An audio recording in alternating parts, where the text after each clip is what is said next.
నమస్కారం వార్తలకు స్వాగతం. ముందుగా ముఖ్యాంశాలు. తెలంగాణ శీతాకాలపు 3వ రోజు అసెంబ్లీ సమావేశాల్లో రాష్ట్ర గవర్నర్ తమిళసై ప్రసంగం.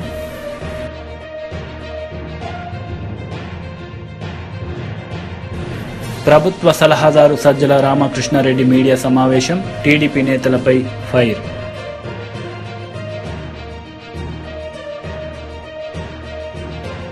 శాసనసభ సమావేశంలో గవర్నర్ ప్రసంగంపై భారత అభ్యంతరం వ్యక్తం. గత ప్రభుత్వం చేసిన అనేక అభివృద్ధి పనులపై గవర్నర్ ప్రసంగించకపోవడం చాలా బాధాకరమని BRS MLA Kadiyam fire.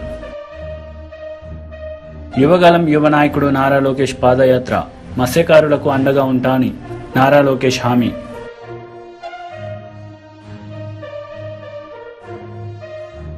Telangana శీతాకాలపు 3వ రోజు అసెంబ్లీ సమావేశంలో రాష్ట్ర గవర్నర్ తమిళసై పాల్గొన్నారు.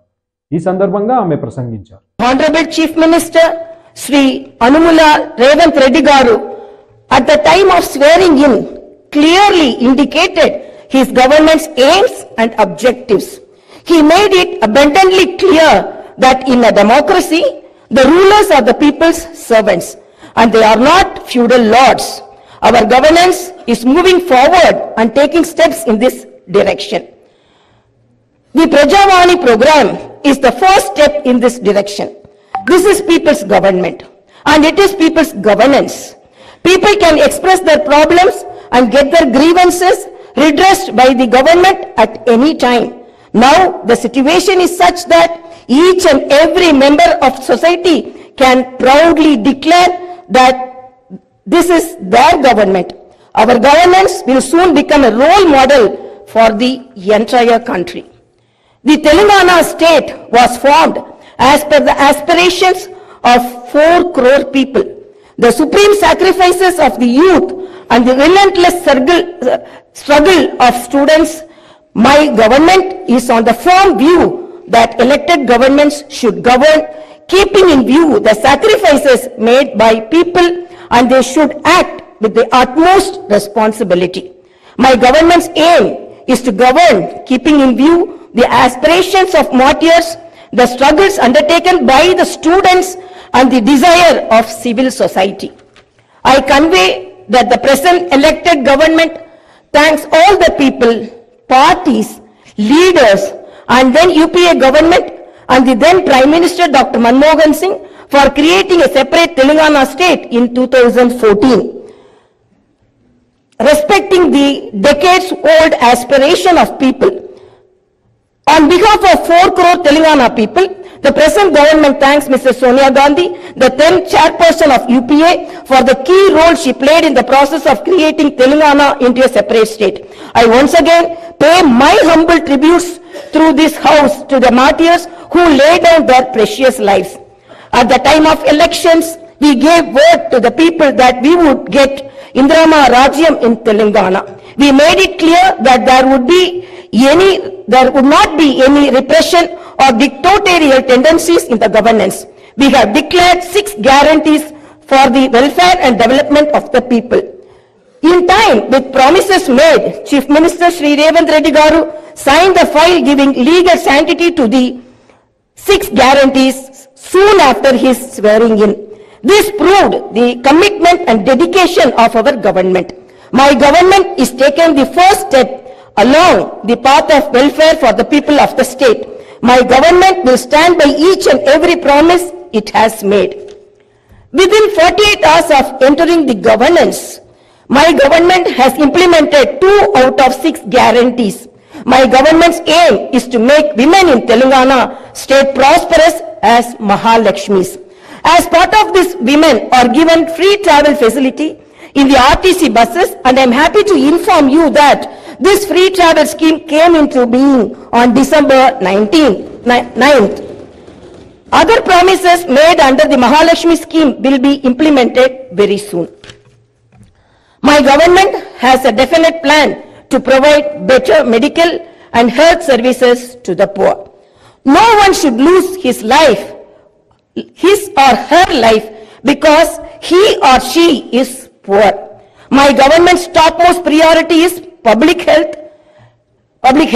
Hence, the government has revamped the Rajiv Arogya Shri scheme, which was implemented during the Congress regime in the past. Rajiv Arogyasri became very popular and talked about in the country. I am happy to inform you that Rajiv Arogyasri was revised, keeping in view of the increase in medical expenses and to suit to the present day needs, and its services are broadened. Under the new Rajiv Arogyasri scheme, the poor can avail medical facilities up to 10 lakhs. My government has started the implementation of the second guarantee in this manner. This will provide. ప్రభుత్వ సలహాదారుడు Sajjala Ramakrishna Reddy media సమావేశం నిర్వహించారు. ఈ సందర్భంగా పలు అంశాలపై ఆయన మాట్లాడారు. అక్కడ ఇంకా పదని మనం అక్కడ వేస్తామని కౌంటర్లు పెట్టి ఓటర్లను తీసుకొచ్చి ఇక్కడ రిజిస్ట్రేషన్ చేయించే ప్రక్రియ ఒకటి మూడు. ఇక్కడ ఇంకో పక్కేమో ఇంటింటికి పోయి పర్సనల్ డేటా కూడా తీసుకొని దాంతో లింక్ చేసి ప్రొఫైలింగ్ చేసి వాళ్ళను మీకు సంవత్సరానికి 6 లక్షలు వస్తుంది, 7 లక్షలు వస్తుంది, మా బాబు వస్తే జూన్ 24 నుంచి వస్తుందని కూడా డిక్లేర్ చేసి యాజ్ ఇఫ్ వీళ్ళు డిక్లేర్ ఆల్మోస్ట్ అయిపోయినట్టు చంద్రబాబు హామీ కూడా పెట్టి అది ఒకటి చేస్తున్నారు మోసం. ఇంకో పక్క ఉన్న ఓట్లు తీసేయండి అని చెప్పి లక్షలు తీసుకెళ్ళి అక్కడ ఇస్తున్నారు. బయట ఇంతకుముందు మీరు అడిగినట్టు సిటిజన్స్ ఫర్ డెమోక్రసీని ఇంకో పేరుతో బోగస్ పెట్టి ఎక్కడెక్కడ ఉండే వీళ్ళందరినీ కూడా తీసుకొచ్చేసి దాంట్లో పెట్టి వాళ్ళు అంతకుముందు ఏదో పదవుల్లో ఉంటారు కాబట్టి దానికి ఒక రెస్పెక్టబిలిటీ వచ్చింది. వాళ్ళు సెమినార్లు కండక్ట్ చేసి అన్యాయాలు జరిగిపోతున్నాయి. ఒక్క ఇన్సిడెంట్ ఎక్కడ అన్యాయం జరుగుతోంది వైఎస్ఆర్సీపీ నుంచి అనేది మేము ప్రూఫ్లతో సహా చూపించాం. ఏదో వీళ్ళు చేసినవి ఇవి అని. మై మేనిఫెస్టోలో ఏదో టీడీపీ పార్టీ మేనిఫెస్టో అనేది ఒకటి, ఆ వెబ్సైట్ చూస్తే దాని నిండా ఇదే ఉంది. లాస్ట్ టైం సేవామిత్రని ఏం పెట్టి చేశారు, ఇప్పుడు అదే చేస్తున్నారు. అండ్ ఇంకో పక్క ఏమో వాళ్ళు చేస్తున్నవన్నీ ఆ పక్క ఉంటే ఈ పక్క వైఎస్ఆర్సీపీ వాలంటీర్లను వాడుకుంటుంది. ఇంకోటి వాలంటీర్లకు ఎన్నికల డ్యూటీలకు ఏం సంబంధం అండి? వాలంటీర్లు వచ్చి ఏం చేస్తారు ఎన్నికల దాంట్లో? అసలు కుదురుతుందా? జరగదని నీకు తెలుసు, దానికి ఏఈసీ చెప్పాల్సిన అవసరం లే. ఎలక్షన్ డ్యూటీలు ఎవరు పార్టిసిపేట్ చేస్తారు? రెగ్యులర్ ఎంప్లాయీస్ చేస్తారు. చీఫ్ సెక్రటరీగా పనిచేసిన ఎల్వి సుబ్రహ్మణ్యం గారికి తెలియదా? లేదా జడ్జి ఎవరు భవానీ ప్రసాద్ అని అతనికి తెలియదా? ఆ నిమ్మగడ్డ రమేష్కి తెలియదా? ఆయన కూడా ఇంతకుముందు చాలా పదవులు వెలగబెట్టారుగా. లక్ష్మణ్ రెడ్డి కంటే తెలియకపోవచ్చు, ఆయన చేయలేదు. వీళ్ళంతా బ్యూరోక్రాట్సే కదా, లేదా జడ్జీలే కదా, చేయలేరని తెలుసు. ఎస్, కార్యక్రమం మాకు జరుగుతున్న కార్యక్రమం అభివృద్ధికి సంబంధించి ఎక్స్ప్లెయిన్ చేసేది వాలంటీర్ తీసుకెళ్ళగాక ఎవరు తీసుకెళ్తారు? ఇంటింటికి పోయే వాలంటీర్ కాక స్టేట్ చేసిన డెవలప్మెంట్ అనేది ఎవరు తీసుకెళ్తారు?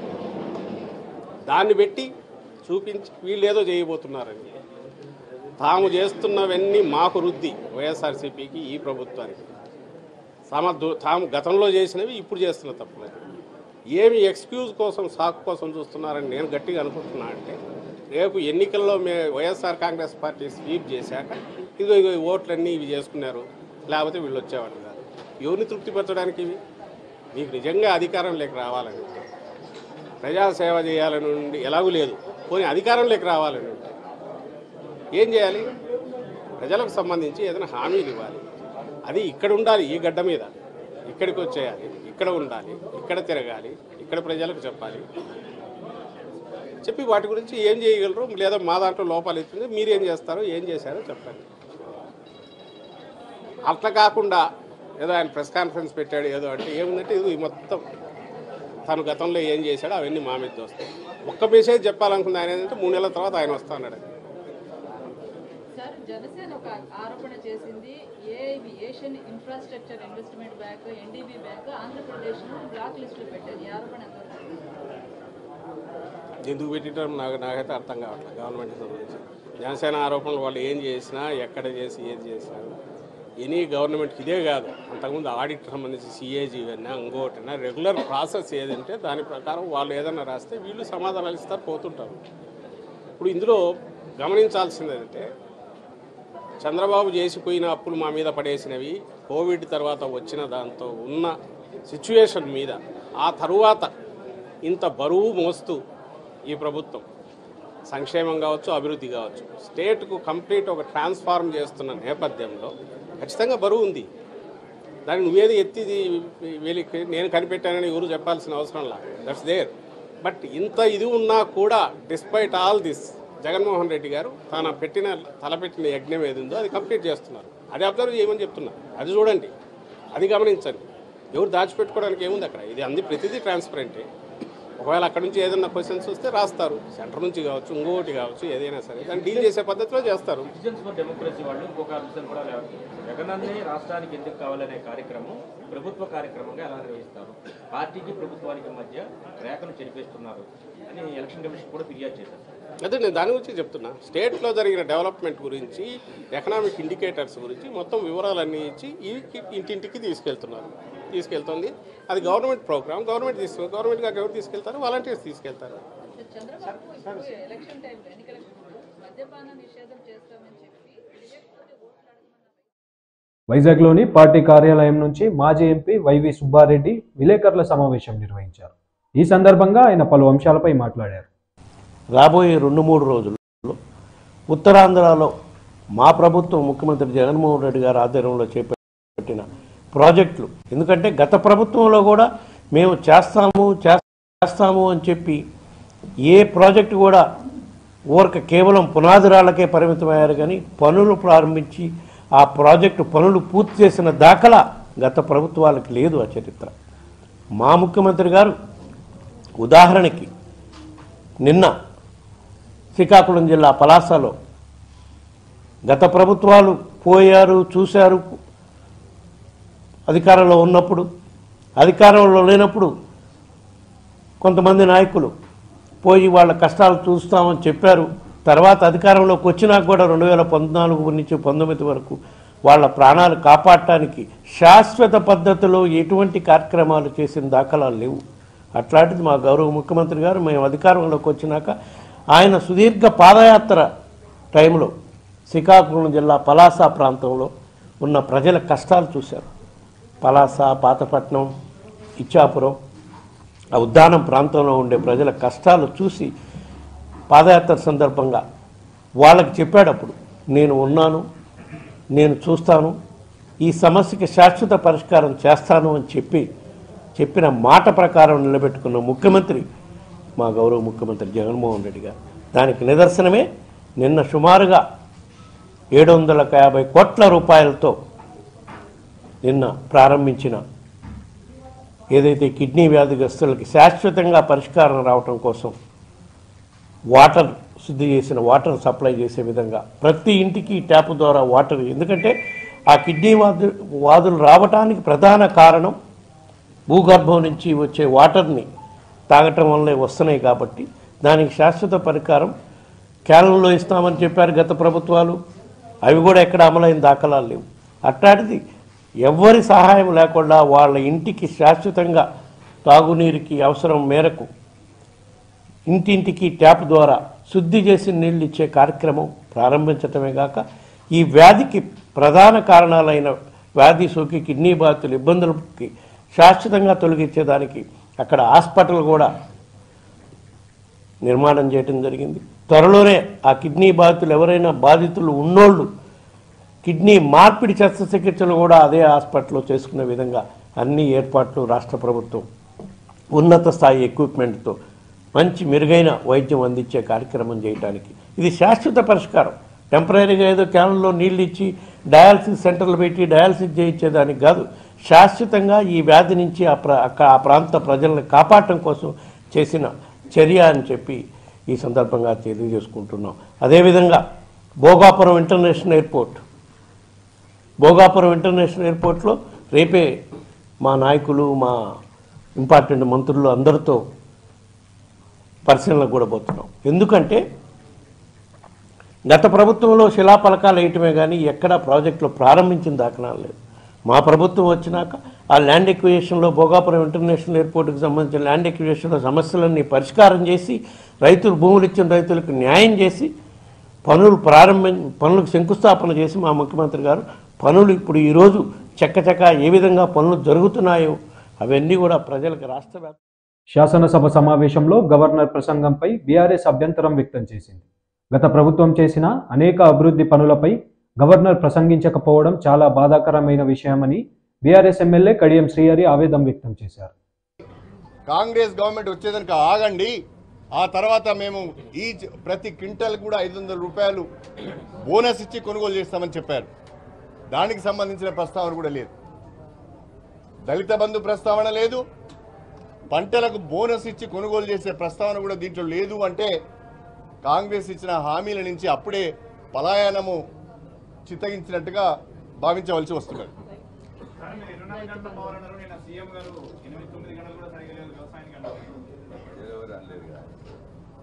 ప్రభుత్వము, కాంగ్రెస్ పార్టీ ప్రభుత్వము మొదటి నుంచి కూడా ఈ మాట చెప్తూ వస్తున్నది. కానీ రైతుల దగ్గర నుంచి కానీ ప్రజల దగ్గర నుంచి కానీ మాకు కరెంటు అందుబాటులో లేదు అనే ఒక కాంప్లైంట్ కానీ, ఒక ధర్నా కానీ, ఒక కార్యక్రమం కానీ ఏనాడు కూడా జరగలేదు, మేము చూడలేదు.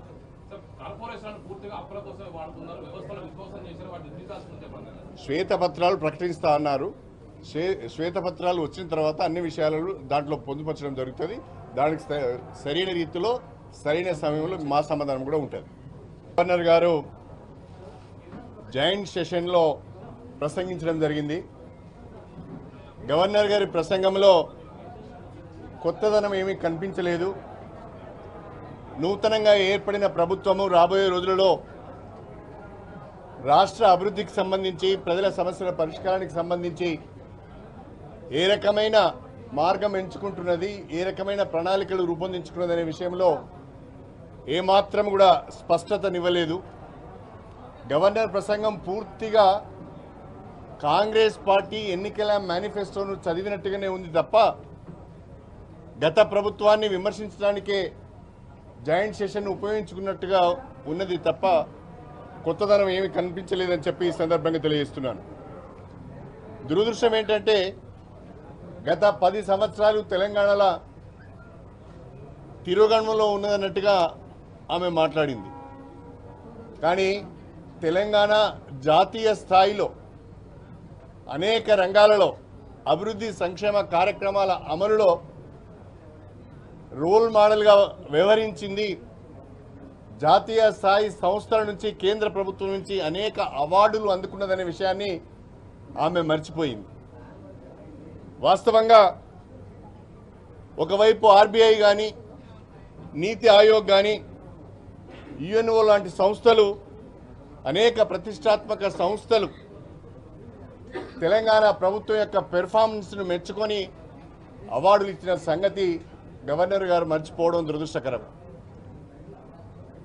తెలంగాణలో పంటల విస్తీర్ణం పెరిగింది, పంటల దిగుబడి పెరిగింది అనేది సత్యం.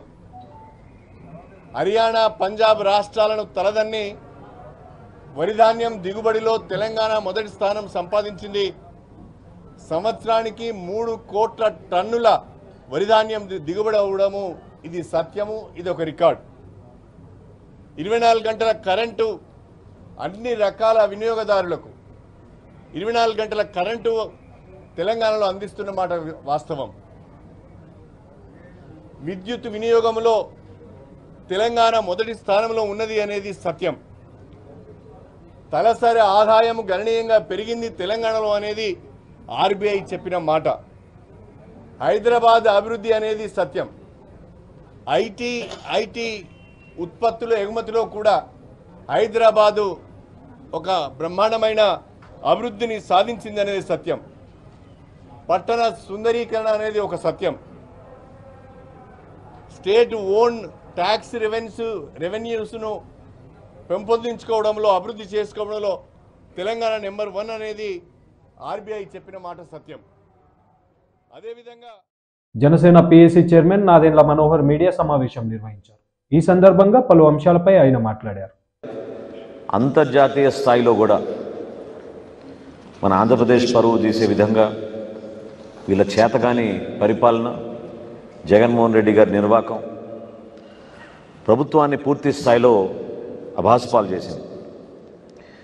ప్రాజెక్టులు అద్భుతంగా కట్టేస్తున్నాం అని శంకుస్థాపన చేసి హెలికాప్టర్లు వేసుకెళ్ళి ప్రజాధనం వృధా చేసి భారీగా మీటింగ్లు ఏర్పాటు చేసిన ఈ ముఖ్యమంత్రి చివరికి ఈరోజు Asian infrastructure investment bank AIIB, తర్వాత న్యూ డెవలప్మెంట్ బ్యాంక్.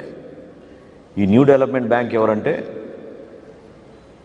అంతర్జాతీయ స్థాయిలో 5 దేశాల మధ్య జరిగిన ఒప్పందం, బ్రిక్స్ ఒప్పందంలో భాగంగా భారతదేశం అందులో ఒకరు కాబట్టి ఇతర దేశాల సహాయంతో పాటు ఇక్కడున్న ఎకానమీని పెంచే విధంగా, ఇన్ఫ్రాస్ట్రక్చర్ పెంచే విధంగా ఈ న్యూ డెవలప్మెంట్ బ్యాంక్ ఈ 5 దేశాల వరకే ఇన్ఫ్రాస్ట్రక్చర్ ప్రాజెక్ట్స్కి డబ్బులు ఇస్తూ ఉంటారు. చాలా కీలకమైంది. దీనికి గ్యారంటర్ ఎవరంటే భారతదేశం, అంటే గవర్నమెంట్ ఆఫ్ ఇండియా. ఇది ఒక సావరెన్ లోన్. ఇది రాష్ట్ర ప్రభుత్వానికి సంబంధించింది కాదు. రాష్ట్ర ప్రభుత్వం ఒక లోన్ కోసం, ఒక ప్రాజెక్ట్ కోసం అభ్యర్థించుకుంటే కేంద్ర ప్రభుత్వం దానికి గ్యారంటర్గా నిలబడి అంతర్జాతీయ స్థాయిలో రుణం తీసుకొచ్చారు. ఎన్ని సందర్భాల్లో కేంద్ర ప్రభుత్వం హెచ్చరించినా ఈ రాష్ట్ర ప్రభుత్వం ఏమాత్రం కూడా మారకుండా వాళ్ళ పందాలో వాళ్ళు పనిచేసుకుంటూ రివర్స్ టెండరింగ్ అంటూ ఈయన ముఖ్యమంత్రి అయిన తర్వాత కొత్త విధానం మొదలుపెట్టాడు. రివర్స్ టెండరింగ్లో ఈ న్యూ డెవలప్మెంట్ బ్యాంక్ నుంచి తీసుకొచ్చిన రుణాలు అవేంటో నేను ఎక్స్ప్లెయిన్ చేస్తాను. 85 కోట్ల రూపాయలు మేము సేవ్ చేసామని చెప్పి విపరీతంగా వీళ్ళు ప్రెస్ మీట్లు పెట్టి విమర్శించుకుంటూ కాలం గడిపేశారు.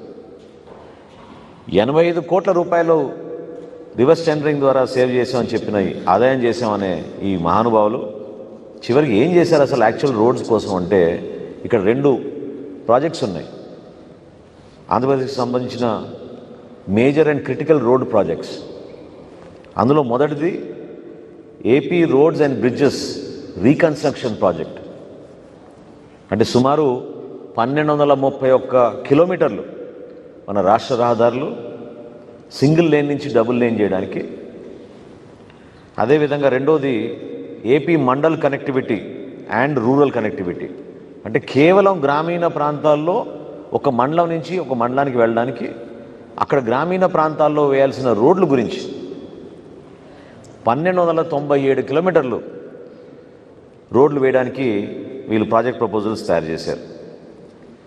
ఇంకా ఆశ్చర్యం ఏంటంటే ఇందులో 18 బ్రిడ్జెస్ కూడా మేము నిర్మాణం చేస్తామని ప్రాజెక్ట్ రిపోర్ట్ తయారు చేశారు.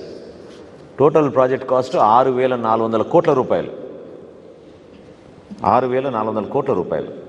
ఇందులో ఈ బ్యాంక్ లోన్ ఇచ్చింది 4,771 కోట్ల రూపాయలు, 56 లక్షలు, 4,771.56 crores. అది కేంద్ర ప్రభుత్వం గ్యారంటర్గా ఒక సావరెన్ లోన్గా తీసుకుంటే గవర్నమెంట్ ఆఫ్ ఇండియా ఈ రాష్ట్ర ప్రభుత్వానికి వచ్చింది. బ్యాలెన్స్ 1,668 కోట్ల రూపాయలు రాష్ట్ర ప్రభుత్వం మన కంపోనెంట్గా దాంట్లో పెట్టాలి. కానీ జనవరి 21 సంవత్సరంలో జరిగిన ఈ ఒప్పందం, 2021 జనవరిలో జరిగిన ఈ ఒప్పందం 5 సంవత్సరాలు పూర్తి చేస్తామన్న ఈ పెద్ద మనుషులు ఈ రోజుకి రూపాయి ఇవ్వలేదు వాళ్ళు రాష్ట్ర ప్రభుత్వం నుంచి.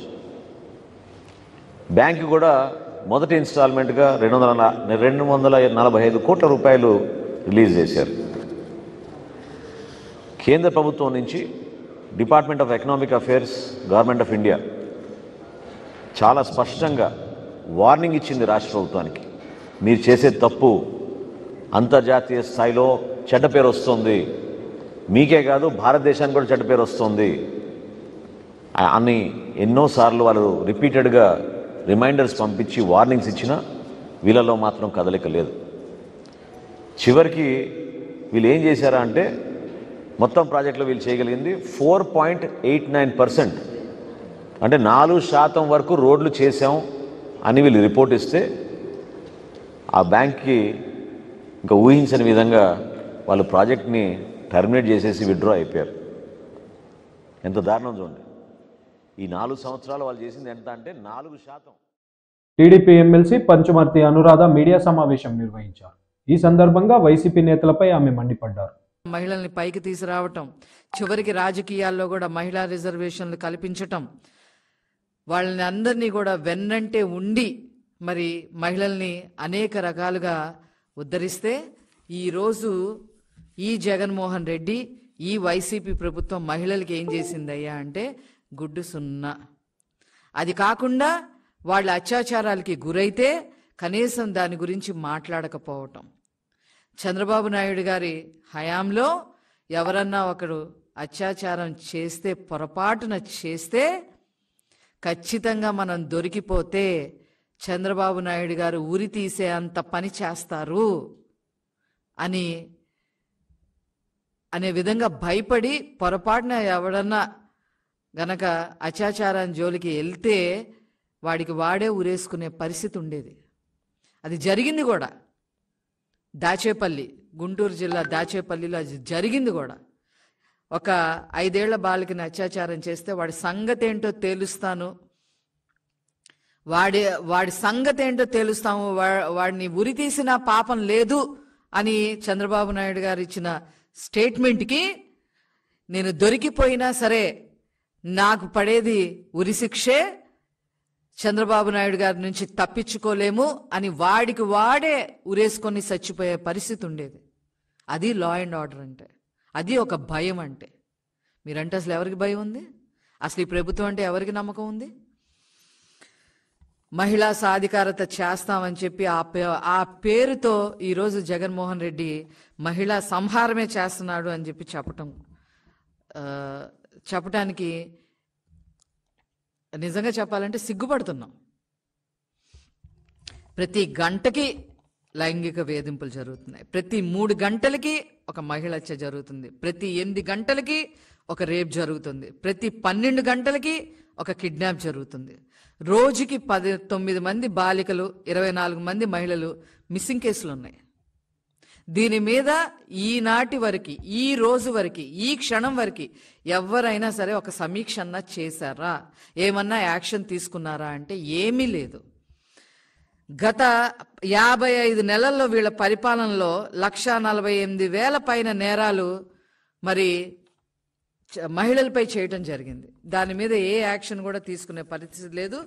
పైగా రేపు, గ్యాంగ్ రేపులు మీరు చూస్తే గుంటూరు జిల్లాలో పత్తిపాడులో జరిగింది, తుమ్మపూడిలో జరిగింది, నెల్లూరు జిల్లాలో జరిగింది, విజయవాడ ప్రభుత్వ ఆసుపత్రిలో జరిగింది. విజయవాడ ప్రభుత్వ ఆసుపత్రిలో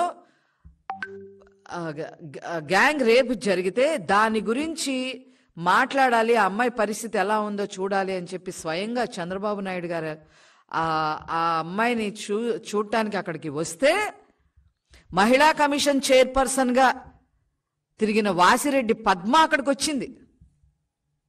అక్కడికి వచ్చి ఏం చేసింది? చంద్రబాబు నాయుడు గారిని విమర్శించడం మొదలుపెట్టింది. జగన్మోహన్ రెడ్డి మెప్పు కోసం చంద్రబాబు నాయుడు గారి అక్కడికి విచ్చేశారని వారిని ఎదురు తిరిగి మాట్లాడేలాగా మాట్లాడింది ఆవిడ. పైపెచ్చు అక్కడ ఎవరైతే, ఏ అమ్మాయి అయితే అత్యాచారానికి గురైందో వాళ్ళ తల్లిదండ్రిని పక్కకు పిలిపించి మీరు అది చెప్పొద్దు, వాళ్ళతో ఇది చెప్పొద్దు, మీరు మాట్లాడొద్దు, మీకు ఏం కావాలంటే అది చేస్తాము అని సోంపేసే కార్యక్రమం చేసింది. అక్కడ మహిళా చైర్పర్సన్ అయ్యుండి ఆవిడ. యువగలం యువ నాయకుడు నారా లోకేష్ పాదయాత్రలో పాల్గొని మాట్లాడారు. ఈ సందర్భంగా మత్స్యకారులకు అండగా ఉంటానని హామీ ఇచ్చారు. రెండోది అంటే ఈ ప్రభుత్వ అధికారంలోకి వచ్చిన తర్వాత వేటగల్లో చాలా మంది చనిపోతాం జరిగింది. వాళ్ళందరూ కూడా డబ్బులు రాలేదు. అది మన ప్రభుత్వ అధికారంలోకి వచ్చిన వెంటనే అందిస్తామని ఈ సభాముఖంగా నేను హామీ ఇస్తున్నా. మూడోది జెట్టి గురించి కూడా మీరు చెప్పారు. ఆనాడు మినిట్స్ చేశారని మీరు అన్నారు. ఆ వివరాలు కూడా మీరు నాకు ఇవ్వండి. అది ఇస్తే తప్పనిసరిగా అది నేవీ చేస్తారా లేదంటే మన రాష్ట్ర ప్రభుత్వాన్ని చేయమంటారా వాళ్ళకి వదిలేద్దాం. కూర్చోబెట్టి ఈ సమస్యకి శాశ్వతమైన పరిష్కారం చేద్దాం. మన అధికారులకు వచ్చిన మొదటి 2 సంవత్సరాల్లోనే ఒకటి జెట్టి అనేది ఏర్పాటు చేసుకుందాం. రెండోది ప్యాకేజ్ ఏదైతే అందరికి ఆమోదమైన ప్యాకేజ్ అందరినీ కూర్చోబెట్టి, అటు నేవీ కానివ్వండి, ఇటు మత్స్యకారులు, అదేవిధంగా మత్స్యకారుల కానోలు కూడా చాలా మంది కులస్తులు ఉన్నారు. ఎందుకంటే ఈ ప్రాజెక్ట్ వల్ల 80% మంది మత్స్యకారులు ఉంటే 20% మంది మత్స్యకారుల కానోలు కూడా ఉన్నారు.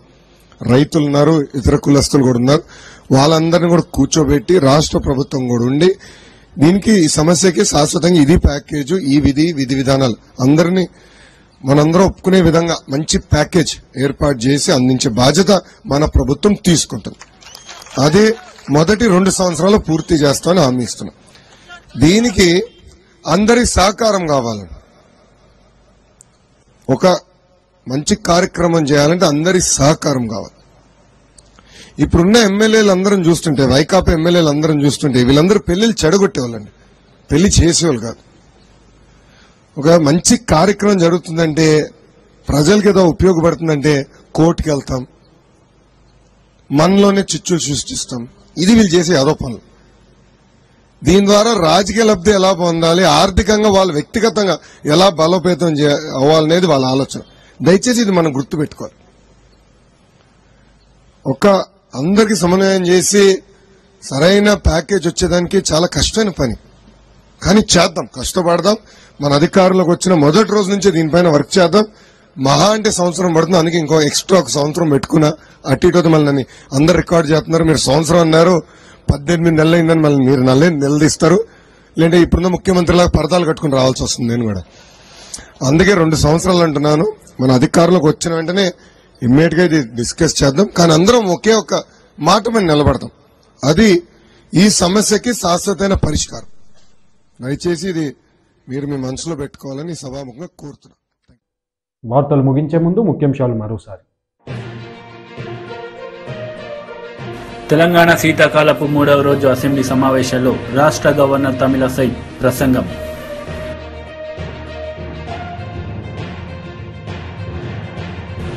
ప్రభుత్వ సలహాదారు సజ్జల రామకృష్ణారెడ్డి మీడియా సమావేశం, టీడీపీ నేతలపై ఫైర్.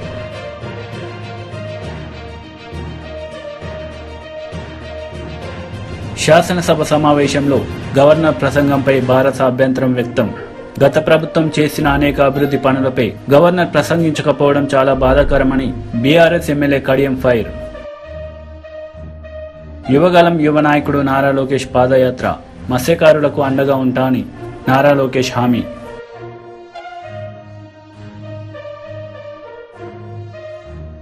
ఈ వార్తలు ఇంతటితో సమాప్తం. తిరిగి ప్రసారమయ్యే వార్తల్లో మళ్ళీ కలుద్దాం. అంతవరకు సెలవు. నమస్తే.